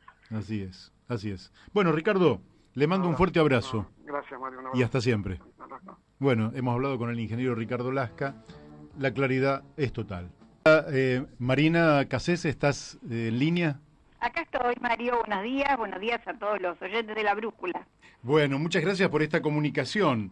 De hecho, el motivo, bueno, le vamos a decir a la audiencia que estamos hablando con Marina Cassese, lógicamente que ya escucharon tu nombre, ex diputada nacional o diputada nacional mandato cumplido, concejal también mandato cumplido en Morón, y la semana pasada lanzaste junto a tu equipo la candidatura o precandidatura, o si se quiere candidatura para las primarias abiertas, simultáneas y obligatorias de agosto, como candidata a intendente de Morón. Bueno, contanos un poquito de qué se trata esta iniciativa que has tomado. Bueno, la verdad que la iniciativa la habíamos tomado hace muchos años, no tuvimos la oportunidad porque, bueno, eran otros tiempos donde había una tácita negación de la mujer como protagonista del la escena política, ¿no? Donde veíamos que las mujeres que participaban, salvo excepciones dignas, ¿no? Muy dignas, eran las esposas de, las novias de, las hijas de, las hermanas de, y la verdad que a las mujeres independientes, que teníamos una voluntad militante, que veníamos de las luchas contra la dictadura, que veníamos de todo aquello que fue el armado democrático hacia el 83, se los hacía muy difícil ser protagonistas si no era con el patrocinio absoluto de un varón. Todavía hoy vemos mujeres de alto fuste y grandes militantes que se les para un varón dirigente atrás en la foto para decir, ¿cómo decir? Esta mujer la pongo yo. ¿No es cierto? Así que bueno, estuve en varias oportunidades queriendo presentar una candidatura y no me fue posible, no nos dejaban competir. De hecho, inclusive en el masismo, en el Frente Renovador, 2 veces presenté candidatura con listas de lujo, con gente, con comerciantes, profesionales, gente, militantes sociales de Morón, y no me las dejaron presentar, directamente me las tiraron a la basura, decían que no tenía los avales, teníamos de más sobrados avales ya desde hace muchos años, porque nosotros hacemos la política, la trabajamos de abajo para arriba, con la comunidad, con los vecinos, con los amigos, con los comerciantes, y bueno, creo que esta vez estamos un poco más cerca, porque la ciudadanía tiene la convicción de que la mujer tiene que ser protagonista absoluta en la toma de decisiones, no solamente en algún carguito que les den en la lista, o no solo meramente por un cupo, sino por una verdadera vocación y preparación para el tema, algo que nosotros venimos junto con un grupo destacado de profesionales, de amigos, de vecinos, comerciantes, empresarios y trabajadores y gremios, desde hace muchos años, especializándonos, ¿no? En mi caso particular también. Bien, bien. Y escúchame, supongo yo que debes tener muy afilado que, así como en el padrón nacional las mujeres son más que los hombres, en Morón debe ser igual, debe haber más mujeres que hombres. Sí, es muy poquita la diferencia, pero en todos lados sí somos un poquito más, parece que tenemos una esperanza de vida un poco mayor. ¿A qué atribuís que las mujeres no voten mujeres? Porque si votaran mujeres, ganarían con más facilidad las elecciones. Mario, las mujeres no votan mujeres porque no hay muchas mujeres candidatas. Yo te lo digo, realmente, si vos ves las candidaturas de la provincia de Buenos Aires o del resto del país en años anteriores, siempre la mayoría absolutísima son varones, ¿no? Ni siquiera hay cupos ni nada de ello, solamente en las listas nacionales y provinciales, una lucha larga que venimos dando con compañeras de todo el arco político, no solo desde el justicialismo, sino desde el socialismo, el radicalismo, con mucha fuerza, y hemos logrado primero la ley de cupo, en la 24.012, y por último en la provincia de Buenos Aires tenemos la ley de paridad, donde va un varón, una mujer, un varón, una mujer, o viceversa, una mujer y un varón, como mínimo en las listas, porque la verdad es que siendo las mujeres las protagonistas importantes de la vida del ser humano, ¿no? Desde que nace un bebé, la enfermera, la mamá que le da la teta, la maestra, generalmente los docentes son maestras, son mujeres, y hasta en el último momento de su vida la asistencia de una enfermera especializada en una terapia intensiva. La verdad es que somos muy protagonistas de la cosa cotidiana y tenemos mujeres muy formadas, muy, pero muy formadas en la cosa pública, que esto también es importante, ¿no? Así es.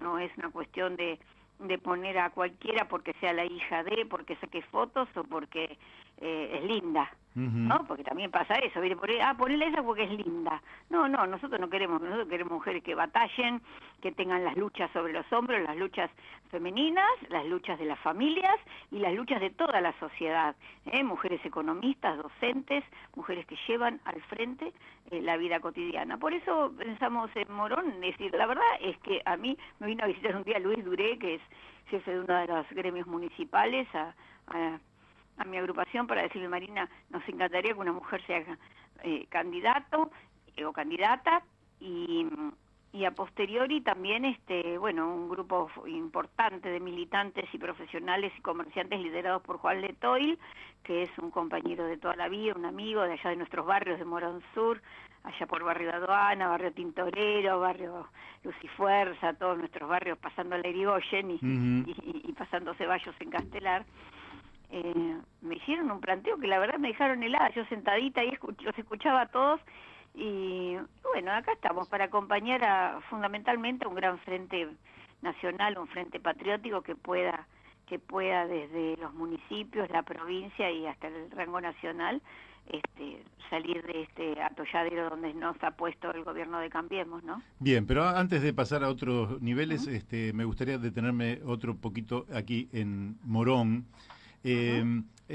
Ahora, digamos que podrías ser la primer mujer intendente de Morón, pero todavía está por verse. Tenés ahí el principal competidor, podríamos decir, que es el actual intendente, Ramiro Tagliaferro. ¿Cómo definiría su gestión? Te aclaro que por este micrófono pasaron muchas opiniones y te quiero decir que quizás porque son gente conocida mía, pero casi todos tienen una opinión negativa de la gestión de Ramiro Tagliaferro. Pero me gustaría, vos que ahora sos candidata, me gustaría conocer tu opinión sobre la gestión de Ramiro Tagliaferro.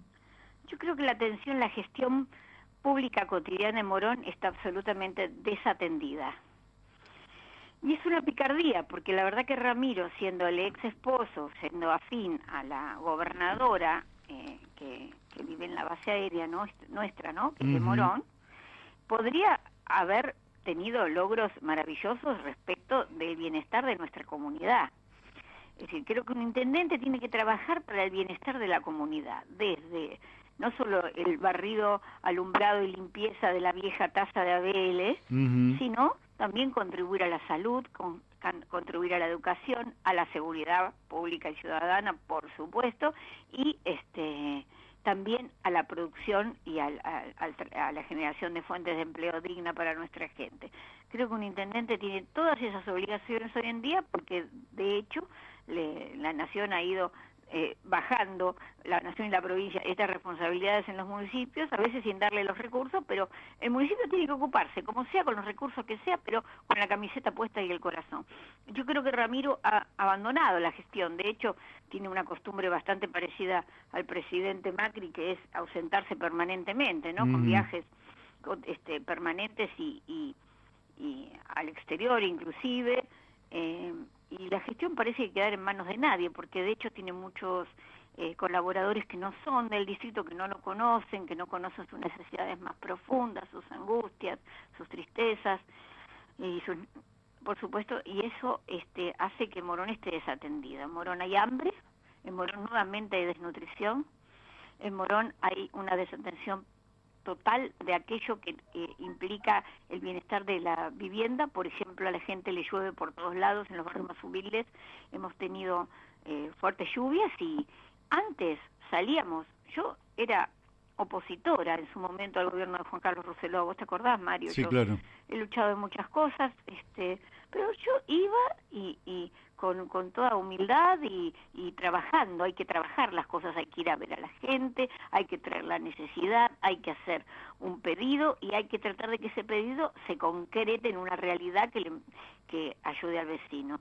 Y esto no se hace más, así a la gente le llueve, nadie les da una membrana, una chapa, a los que son más humildes, ¿no?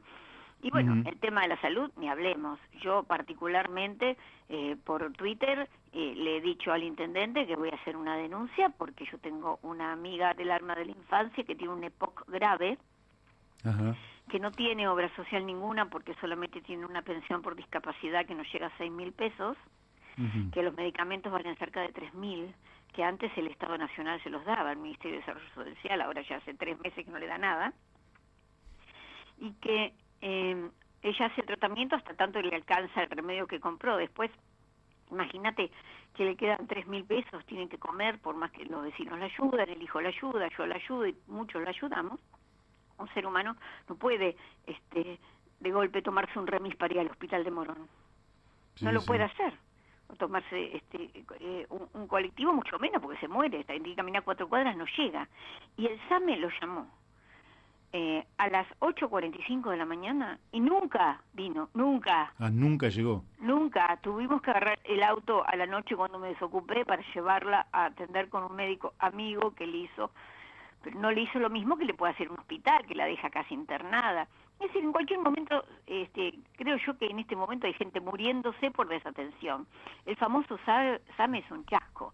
Yo veo municipios hermanos, como es en Ituzaingó o en Hurlingham, cómo los intendentes se han preocupado por tener un sistema local eficiente que no tarda 15 minutos en llegar.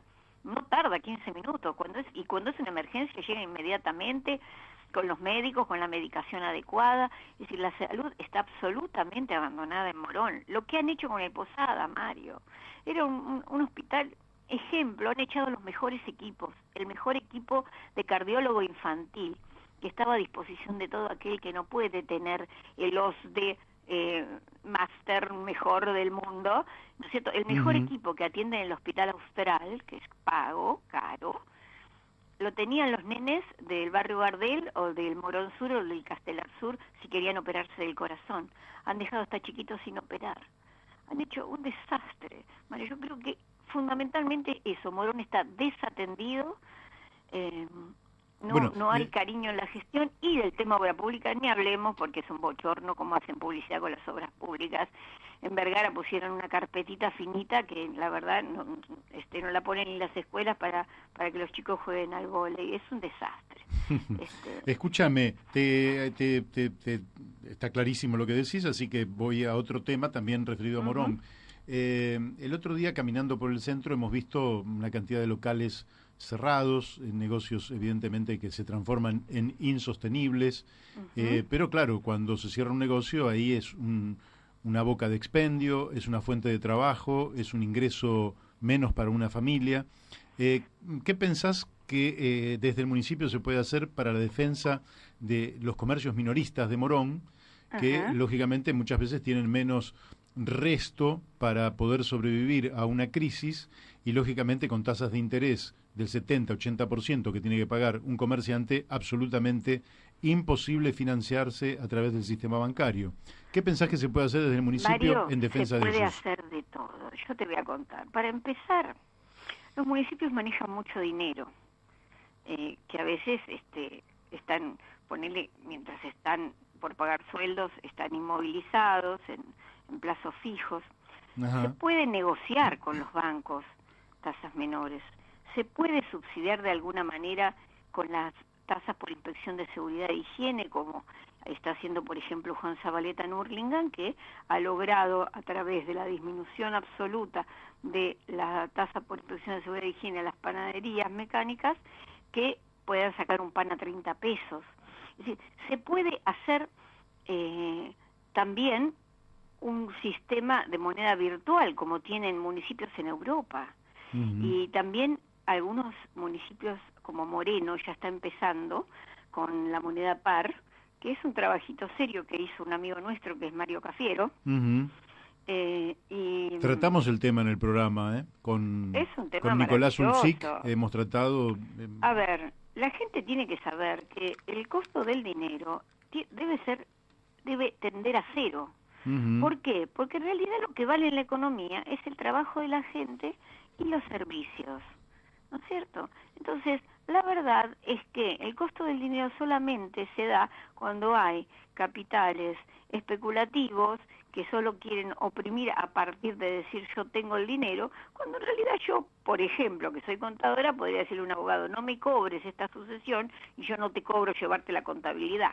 Para darte un caso así muy sencillo, nada más. Pero la verdad es que esto se puede hacer de manera virtual, dándole valor a los distintos servicios y bienes que se manejan dentro de la economía, y de esta manera agregarle capacidad de compra a las familias, ¿no es cierto? Es decir, por ejemplo, si una señora arregla ropa, ¿no? O cose ropa, y quiere en la esquina un verdulero y un carnicero, a lo mejor yendo todos a una base común virtual, ¿no? Del computador del nieto o del celular de su hijo, entrar a una aplicación que el municipio puede aplicar, ¿no es cierto? Puede tener, y allí cambiar su trabajo manual por mercadería que necesite para vivir. El municipio puede darle ese tipo de moneda que puede llamarse Morón Coin, por ejemplo, ¿no? Morón Coin puede darle a sus empleados un aumento fenomenal, ponele, de 2.000 o 3.000 Morón Coin, para que lo cambien a los comercios, y los comercios pagar la tasa de seguridad e higiene con eso, por ejemplo.